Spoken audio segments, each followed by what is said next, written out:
Clayton Reeves was expecting a bride. He clutched the letter in his hand, the paper worn soft from 100 readings. It promised him Margaret Sullivan, a 22-year-old schoolteacher from Kansas. A new life. An end to the silence that had filled his ranch for too long. He watched the dust cloud on the horizon, the same one he'd been watching for an hour. It grew bigger, closer, until the groan of wagon wheels cut through the afternoon quiet. This was it. The wagon stopped. The driver hopped down. And Clayton's world, the one he had so carefully planned, tilted completely sideways. The woman who stepped onto his land was not Margaret Sullivan. She had auburn hair, yes, but it was pinned back in a way that spoke of work, not fashion. Her eyes were green, but they were tired, filled with a story of hardship he could read from 50 paces. And she wasn't alone.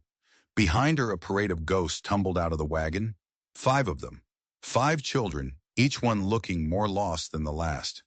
The youngest, a little girl with big, solemn eyes, clung to her mother's worn dress. The oldest, a boy of maybe 15, stood stiff and defiant, his eyes scanning the ranch like a soldier assessing a battlefield. He was guarding his family. From what? From him? The woman walked toward him, her steps slow but deliberate. She held her chin high, a silent act of defiance against the exhaustion etched on her face. "You must be Clayton Reeves," she said. Her voice was steady, but he could hear the desperation humming just beneath the surface. "I'm Lillian Harper." Clayton looked from her face to the 5 small faces behind her, and then down to the letter in his hand. The name was wrong. The number was wrong. Everything was wrong. He had sent for a bride, a partner to share the quiet burden of this land. He had not sent for a ready-made family. He had prepared his heart for 1 soul, not 6. He had sent money for 1 ticket, not an entire clan. The wagon driver was already pulling their meager belongings to the ground. A collection of patched-up satchels and tied bundles that screamed of a life packed in a hurry. The driver wouldn't meet his eyes. He knew. He knew this was a storm about to break. Lillian's green eyes met his, and in that moment, something passed between them. It wasn't love. It wasn't even recognition. It was something deeper, the silent acknowledgement of 2 people standing on the edge of a cliff, not sure if they were about to fall or fly. "I think," Lillian said, her voice barely a whisper, "we may both be exactly where we're supposed to be." Clayton's hand, the one holding the letter, trembled. He smoothed it out again, his eyes scanning the familiar, neat handwriting of Margaret Sullivan. The words hadn't changed. "I will arrive on the afternoon wagon, your bride Margaret." But this woman, this Lillian Harper, was not Margaret. And the 5 pairs of eyes watching him, a mixture of fear and a heartbreaking flicker of hope, belonged to children he had never, ever agreed to take in. This wasn't a mistake. This was something else entirely.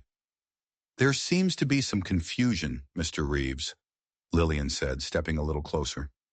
The dust crunched under her worn boots. "The driver said this was the right place." She paused, her eyes searching his face, the hope in them starting to dim. "You were expecting someone else." It wasn't a question. It was a statement of fact. The oldest boy, Thomas, moved to his mother's side. His jaw was set in a hard line that reminded Clayton of his own reflection in a dusty mirror. Stubborn, proud, ready for a fight he knew he couldn't win. "Mom," the boy said, his voice low, "maybe we should go back to town." Lillian's reply was sharp, a flash of the raw panic she was trying so hard to hide. "With what money, Thomas? We spent every last cent just getting here." Clayton's gaze drifted past them, to the driver who was now pointedly avoiding the entire scene, acting like he was just a delivery man dropping off a package. He knew better. He was dropping off a crisis. "How did you get my name?" Clayton asked. His voice came out harsher than he intended, rough with disbelief and a rising tide of anger. "How did you know to come to my ranch?" Lillian didn't flinch. She reached into the pocket of her worn coat and pulled out a piece of paper. It was folded, and as she handed it to him, their fingers brushed. An unexpected spark, a jolt of something that had no business being there, shot up Clayton's arm. He took the paper. It was torn. The ink was smudged. But the words were his. It was a piece of his own advertisement, the one he'd placed in 3 different newspapers, looking for a wife. Honest man, good land, seeks a partner for life. A woman at the train station, Lillian said, her voice quiet, controlled. She gave this to me. She said her plans had changed, that she couldn't make the journey west. Lillian took a breath. She said, maybe I would be interested in the arrangement instead. Clayton's mind spun. Margaret Sullivan had just given his letter away, given his proposal, his money, his future, to a complete stranger? A stranger with 5 children in tow? It made no sense. Had she just taken his travel money and run? Was this some kind of elaborate scam? Then a tiny voice cut through the tension. Mama, I'm hungry. It was the youngest girl, tugging on Lillian's skirt. Her little face was crumpled with weariness. Lillian's composure finally cracked. Just for a second, her hand went to the child's hair, a gesture of infinite love and helplessness. I know, sweetheart. We'll figure something out. Watching them, watching that small, desperate moment of tenderness, Clayton felt something hard inside his chest begin to give way. This wasn't his problem. These people weren't his responsibility. He'd made a deal with someone else. And yet, they were here, on his land, with absolutely nowhere else on God's green earth to go. He looked down at the torn advertisement in his hand, about to dismiss the whole insane situation. But then his eyes caught something, a detail he hadn't noticed before. In the bottom corner of the paper, almost hidden in a smudge of dirt, was a name, written in pencil, in a completely different handwriting, faint but unmistakable. L. Harper, Council Bluffs. Clayton's blood ran cold. This wasn't a chance encounter at a train station. This wasn't a random act of a fickle mail-order bride. Someone had specifically sent Lillian Harper to him. Someone had orchestrated this entire thing. Someone wanted her on his ranch, and he had a terrifying feeling he knew exactly why. Clayton's throat went tight.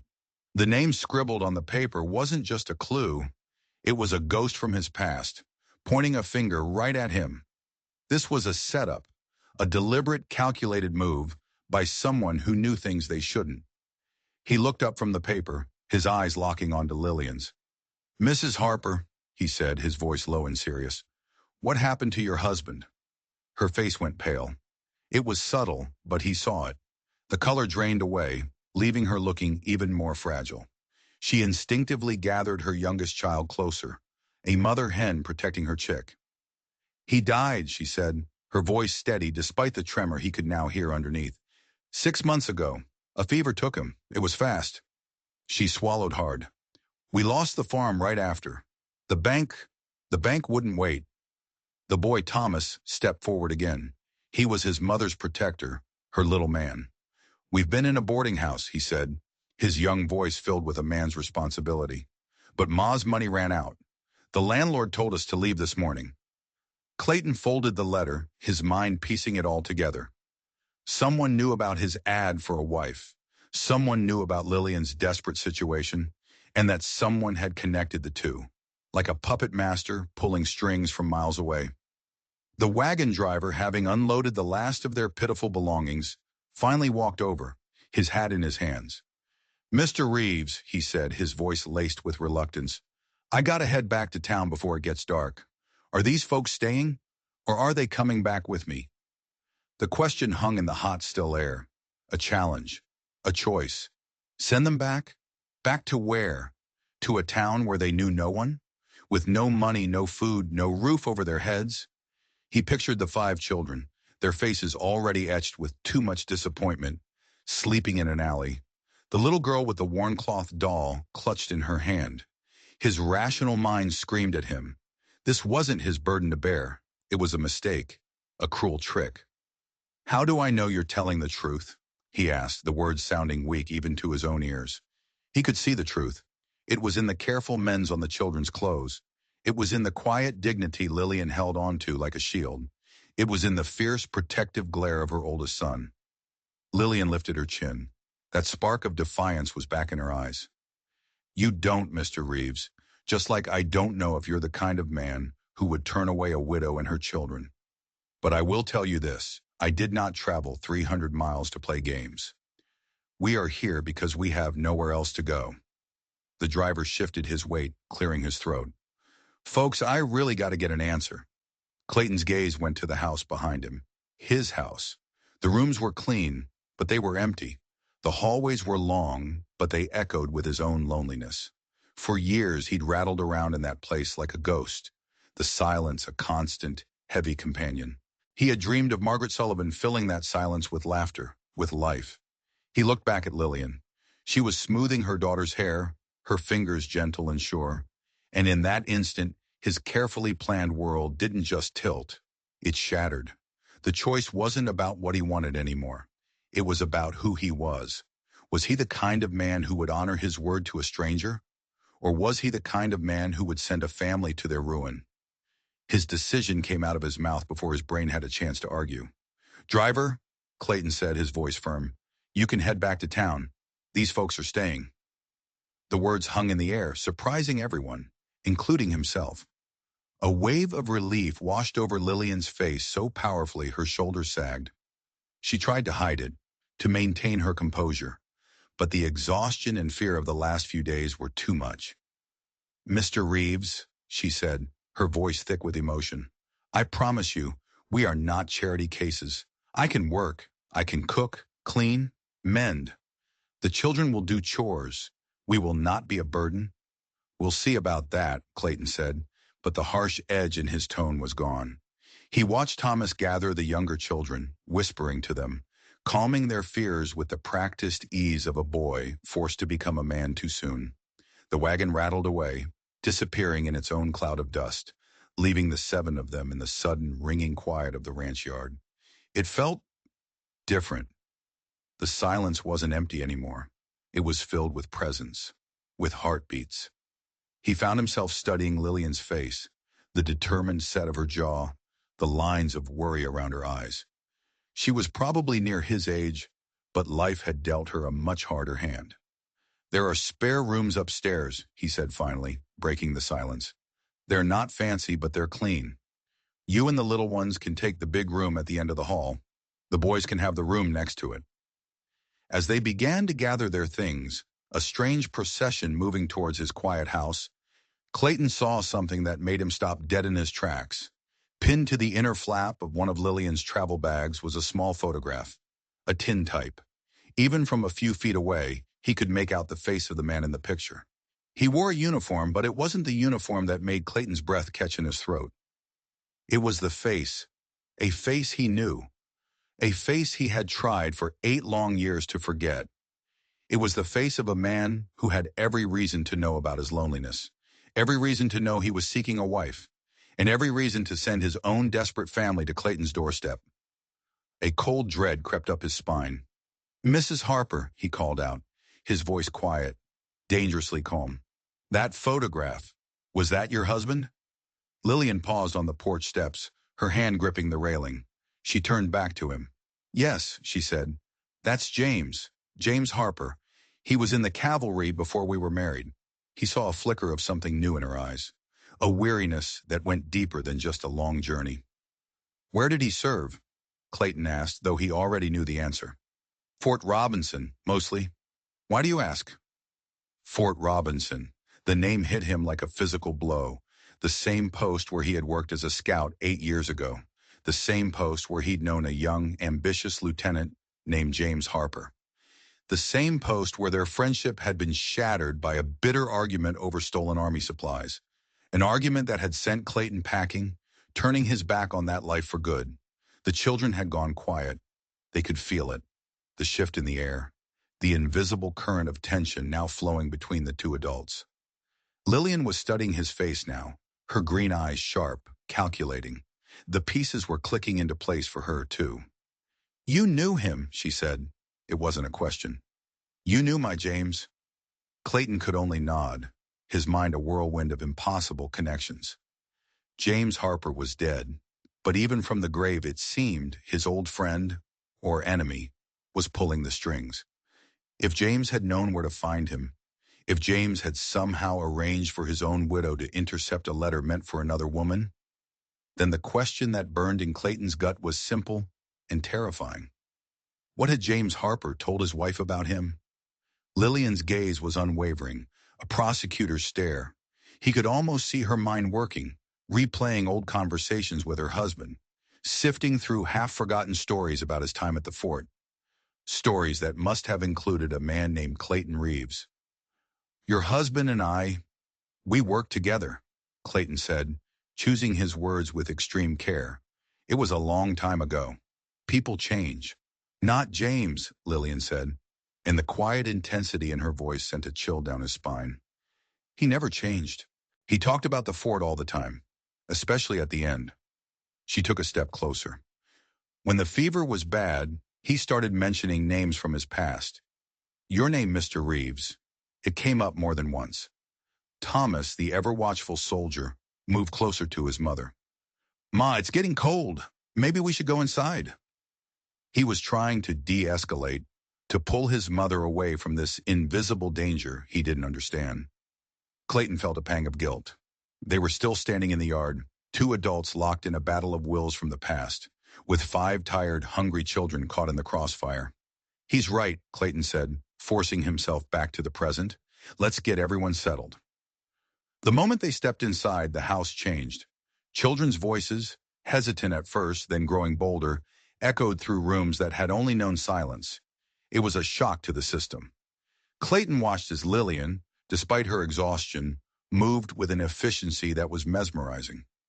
She was a general commanding her small army, directing the older boys upstairs with the bags, keeping the younger ones close by her side. He noticed things he'd missed outside, the gentle way she rebraided her daughter's hair, the firm but loving tone she used when one of the boys started to bicker. This wasn't just a woman in desperate trouble. This was a mother through and through. As the sun began to set, casting long shadows across the ranch, Lillian insisted on making supper. You've given us shelter, she said, her tone leaving no room for argument when he tried to protest. The least we can do is earn our keep. The meal was simple. Bacon, beans, and fresh bread she somehow managed to bake in his unfamiliar oven. But sitting at his own table, surrounded by the quiet chatter of children, felt surreal. It felt right. The kids were polite, well-behaved, though he caught them stealing glances at him, their eyes wide with a mixture of awe and fear. He was the stranger who held their fate in his hands. After dinner, Lillian put the younger children to bed. Clayton took Thomas and his brother out to the barn, showing them where to find the hay and how to check the water trough. The familiar chores a welcome distraction from the storm brewing inside his own head. When he came back to the kitchen, Lillian was waiting for him. The lamplight softened the lines on her face, but her expression was deadly serious. Clayton, she said, using his first name. It sounded strange, yet intimate. Before James died, he left something for me. A letter. Clayton's entire body went still. He made me promise, she continued, her voice low, that I would only open it if I found myself in the most desperate of circumstances, with nowhere left to turn. His heart started to pound. And did you open it? She nodded. 3 days ago, right after the landlord told us to get out. She reached into her coat pocket, the same one that had held the torn advertisement, and pulled out a sealed envelope. It was yellowed with age, the edges soft and worn. She held it out to him. It had your name, your address, and a message for me to give you. She paused, her eyes locking on his. He said to tell you that James Harper always keeps his word, even from beyond the grave. Clayton stared at the envelope. His mind flashed back 8 years, to a heated argument in the dusty supply yard of Fort Robinson, to a promise extracted in anger, to words he had spoken, words he had prayed would never come back to haunt him. What promise? Lillian asked, her voice a whisper. What did he mean, Clayton? But before he could even begin to form an answer, the kitchen door burst open. It was Thomas. His face was pale, his eyes wide with fear. Ma, Mr. Reeves, he gasped, pointing back toward the road. There are riders coming, 3 of them. They're armed, and they don't look friendly. Clayton didn't hesitate. He moved to the window, peering through a crack in the curtains. 3 riders silhouetted against the dying light. They were moving slow, deliberate. This wasn't a casual visit. They were approaching the house like they owned it. Even in the dusk, he recognized the way the lead rider sat his horse, a posture he knew all too well. His blood ran cold for the second time that day. "Lillian," he said, his voice deadly calm, "get the children away from the windows. Go to the back of the house, and don't panic them." She didn't ask questions. Motherhood had trained her for crisis. "Boys, girls, time for bed stories," she announced, her voice impossibly cheerful. She gathered the younger ones, herding them towards the back rooms like a seasoned sheepdog. He saw the steel beneath her calm facade. Thomas stayed behind, his young face set. "I can shoot, Mr. Reeves. Pa taught me." "Your pa was a good man," Clayton said, grabbing the rifle he kept mounted over the fireplace. He checked the action. "But this is my fight. You stay with your mother. Protect them. That's your job." The boy hesitated, then nodded and disappeared after his family. Clayton stepped onto the porch just as the riders reined in. He held the rifle casually, but the message was clear. The lead man dismounted, his movements slow and easy. He stepped into the yellow spill of light from the kitchen window. "Evening, Clayton," the man said. "Been a long time." Clayton let out a slow breath. He knew that voice. "Marcus," he said, lowering the rifle slightly. "Marcus Whitley. Heard you were a federal marshal now." "That's right," Marcus said, tapping the badge on his vest. He was older, his face more weathered, but his eyes were the same, sharp and missing nothing. "Got a badge and a government horse. We're on the trail of some bank robbers. Hit a place in Council Bluffs 3 days ago. The trail led straight here." The other two deputies stayed on their horses, their hands resting near their sidearms. They were all business. "Haven't seen any strangers," Clayton said, his voice even. "Except for some new arrivals today. Came in on the afternoon wagon." Marcus nodded slowly, his eyes scanning everything. The house, the barn, the fresh tracks in the yard. "Mind if we water our horses? It's been a long 2 days of riding." "Of course," Clayton said, gesturing to the well. "Help yourselves." While the deputies tended to the horses, Marcus walked onto the porch, getting closer. "Heard you had some excitement of your own today," he said, lowering his voice. "Wagon driver in town was talking. Said you took in a family, a widow with a whole mess of kids." Clayton's hand tightened on the stock of his rifle. News travels fast in a small town. "It's a small territory, Clayton. People talk." Marcus took another step, his voice dropping to a near whisper. "Funny thing is, one of the people we're looking for is a woman. Witnesses said she was a young widow, traveling with children to avoid suspicion." The air suddenly felt thin, hard to breathe. "Wouldn't happen to match the description of your new house guest, would it?" Ice water flooded Clayton's veins. He could see Lillian through the window, her silhouette moving gently as she told a story to her children. The woman who had sworn she'd never stolen a loaf of bread in her life. "What did this woman look like?" Clayton asked, his voice a low growl. Marcus reached into his vest and pulled out a folded piece of paper. A wanted poster. Auburn hair, green eyes, about 30 years old. He unfolded it and held it out. "Goes by the name Lillian Harper." The name hit Clayton like a punch to the gut. He stared at the poster. The drawing was rough, a charcoal sketch, but it was her. The eyes were harder, the mouth set in a grim line, but it was undeniably the face of the woman in his house. The woman currently sleeping under his roof. The woman who was wanted for armed robbery and conspiracy. A $500 reward for information leading to her capture. Marcus was watching him, waiting for an answer.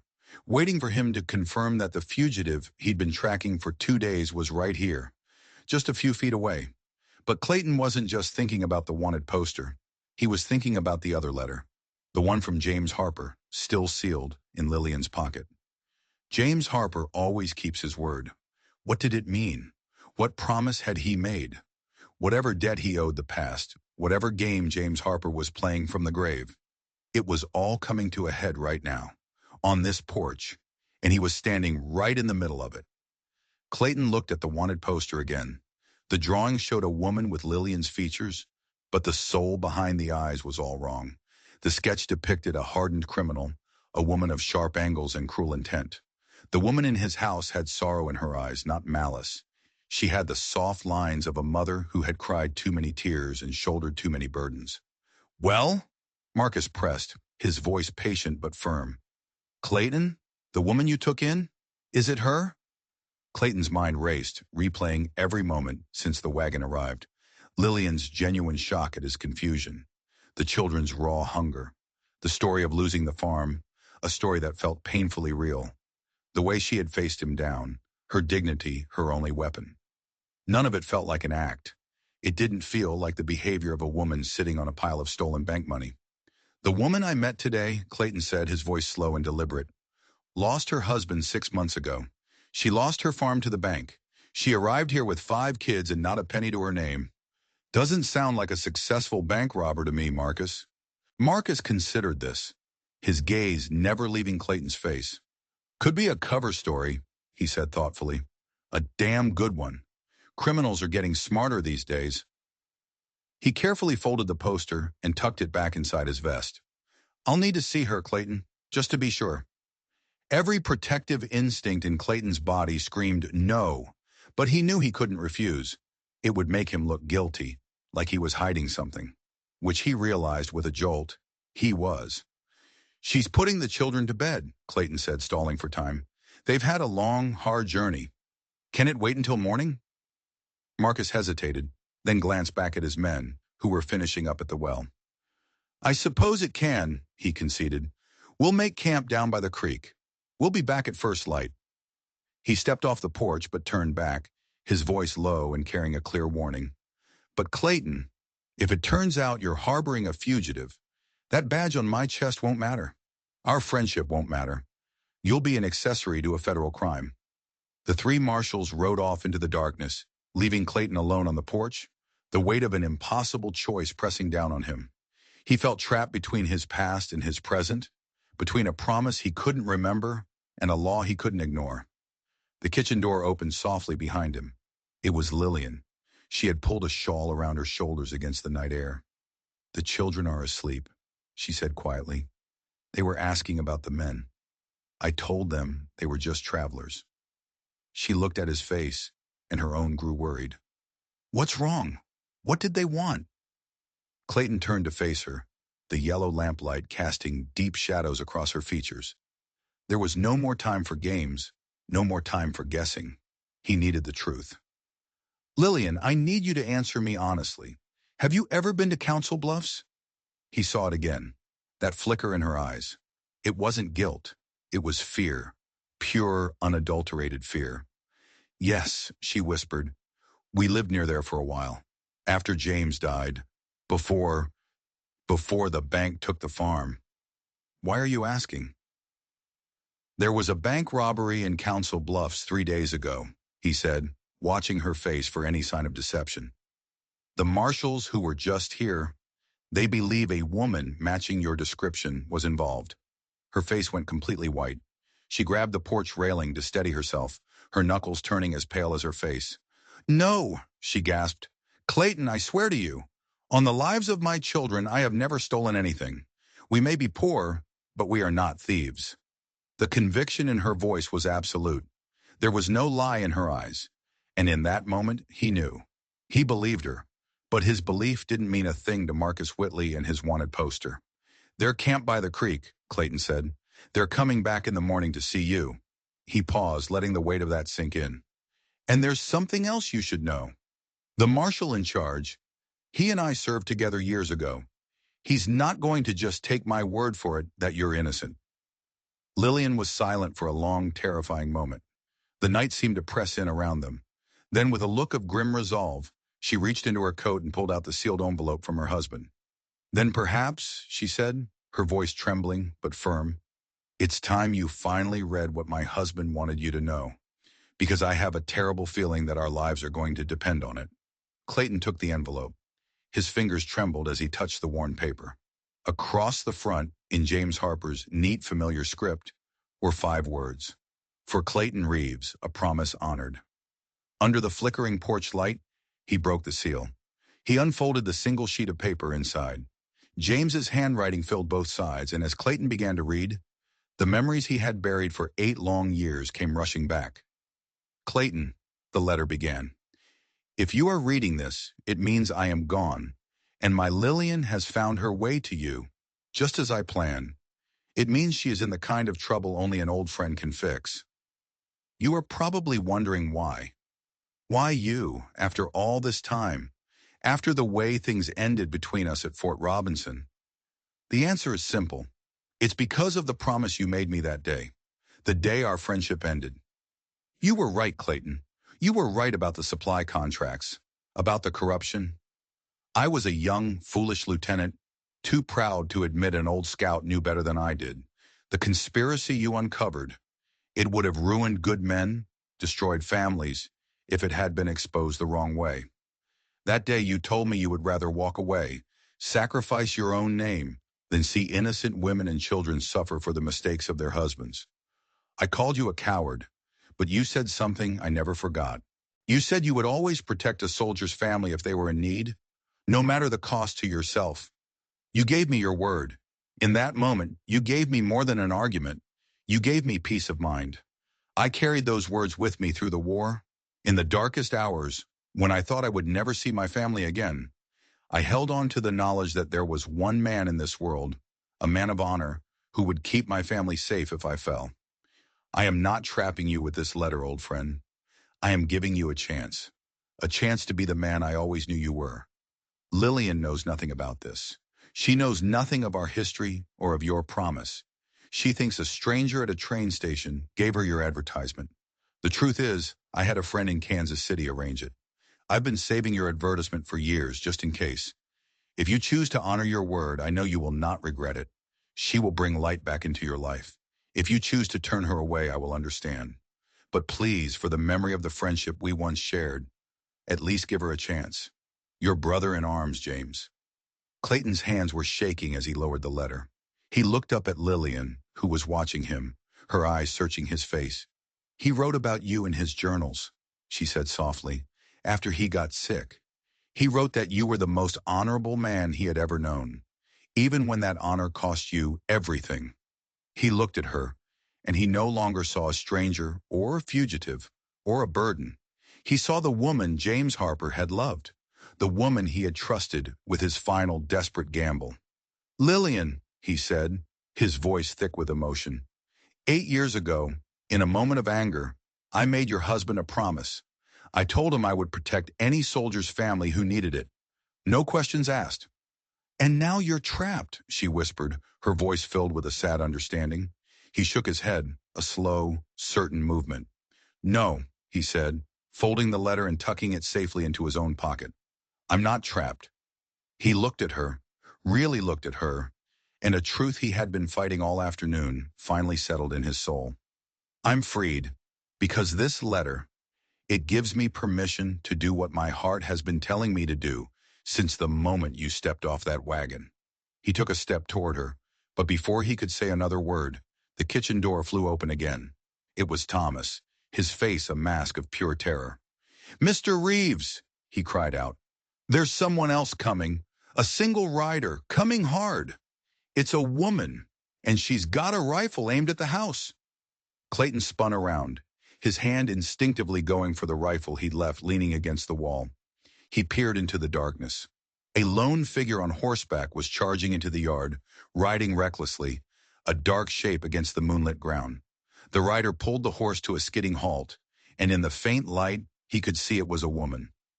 She had auburn hair, like Lillian. But that's where the resemblance ended. Where Lillian's face was etched with grief, this woman's was sharp with fury. Where Lillian's eyes held a desperate hope, this woman's burned with a cold, hard greed. The rifle she held wasn't for protection. It was a tool she knew how to use. You! The woman screamed, her voice cutting through the night. Harper, I know you're in there. You took something that belongs to me. Clayton stepped forward, moving to shield Lillian from view. You've got the wrong place, lady, he called out, his voice a low warning. Turn around and ride out. The woman let out a bitter, ugly laugh. Don't play dumb with me. I know Lillian Harper came here. I've been tracking her for 3 days, waiting for her to lead me to the stash. Now where is my share of the money from Council Bluffs? From down by the creek, another sound rose on the night air. The thunder of hooves. Marcus and his men. They'd heard the shouting, the commotion. They were coming back, And they were coming fast. The entire twisted puzzle snapped into place in Clayton's mind. Lillian stepped out from behind him, her face a mixture of shock and dawning horror. "You're the one," she whispered, her voice trembling with realization. "You're the one they're looking for. You used my name." The woman on the horse sneered. "Smartest thing I ever did. Heard about the poor, pitiful widow in town and figured her name was the perfect cover." She leveled the rifle, the barrel pointing straight at Lillian's heart. "Too bad you won't live long enough to appreciate my genius." She started to squeeze the trigger, but Clayton was faster. His own rifle was already at his shoulder. He fired once. The shot echoed through the night, a sharp crack of thunder. The woman's rifle flew from her hands, knocked away by the force of the bullet. She cried out in pain and surprise, tumbling from her horse and landing in a heap in the dust. At that exact moment, Marcus Whitley and his two deputies thundered into the ranch yard, their guns drawn. The next 10 minutes were a whirlwind of shouted commands, the metallic click of handcuffs, and the groans of the real bank robber, a woman named Sarah Blackwood. Pinned down with a dislocated shoulder and 3 federal marshals standing over her, she confessed everything. She'd been running a string of cons and robberies for months, using the identities of vulnerable women as her cover. She'd overheard talk of the recently widowed Lillian Harper in Council Bluffs, a woman with children and a sad story, and decided it was the perfect disguise for her next job. She never imagined the real Lillian would pack up and flee west, leading the law, and Blackwood herself, on a wild chase right to this ranch. As his men tied the complaining outlaw to her horse, Marcus walked over to Clayton, a look of respect on his face. "Well, Clayton," he said, shaking his head in disbelief, "looks like your instincts are as sharp as ever. You were right about your house guess." He tipped his hat towards Lillian. "Ma'am, sorry for the trouble we caused you." After the marshals rode away with their prisoner, a strange quiet settled over the porch. The crisis was over. The storm had passed. The night was peaceful again, the only sound the chirping of crickets and the faint murmur of children's voices from an upstairs window, where Thomas was likely telling his siblings a wild story about the night's events. Lillian turned to him, her eyes shining in the lamplight. "So," she said softly, her voice still a little shaky, "what happens now? Your arrangement, it was for a mail-order bride, not for a widow with 5 children and a whole heap of trouble." Clayton looked at her. He looked at the house behind her, a place that no longer felt empty. He looked at the yard where a deadly drama had just unfolded, a drama that had, against all odds, brought them together. He reached out and took her hand. Her skin was rough from hard work. Her grip was strong. It felt right. "My arrangement," he said, his voice quiet but certain, "was for someone to share this life with me, to fill this silence." He gave her hand a gentle squeeze. "The details were never as important as I thought they were." Tears welled in Lillian's eyes, spilling down her cheeks. "Are you sure, Clayton? This isn't the life you planned." He looked through the window, at the warm light spilling from the rooms where her children slept. The children who had brought chaos and noise and life back to his world. He thought of the quiet courage of Thomas, the sweet face of the little girl with her doll. "No," he admitted, a slow smile spreading across his face. "It's not what I planned." He turned back to her, his gaze holding hers. "It's better. It's everything I never knew I needed." 6 months later, Clayton Reeves stood on that same porch and married Lillian Harper. The ceremony was simple, attended by 5 children who now called him Pa, and half the townsfolk who had come to love the brave little family. The ranch that had once echoed with loneliness now rang with laughter, with Lillian's soft singing in the kitchen, with the shouts of children playing tag in the yard, and with the quiet, contented silence of 2 people who had found home not in a place, but in each other. James Harper's last desperate gamble had paid off. A promise made in anger had been honored in love. And Clayton Reeves had learned the greatest lesson of his life. Sometimes the biggest mistakes are the greatest gifts, and the family you choose is the one that was always meant to find you. If you enjoyed this story, don't let the adventure end here. Click the video on your screen right now for another tale of unexpected destiny and the courage it takes to build a new life from the ashes of the old. And don't forget to hit that subscribe button. Your support helps us bring more stories like this to life, and we couldn't do it without you. Thank you for watching.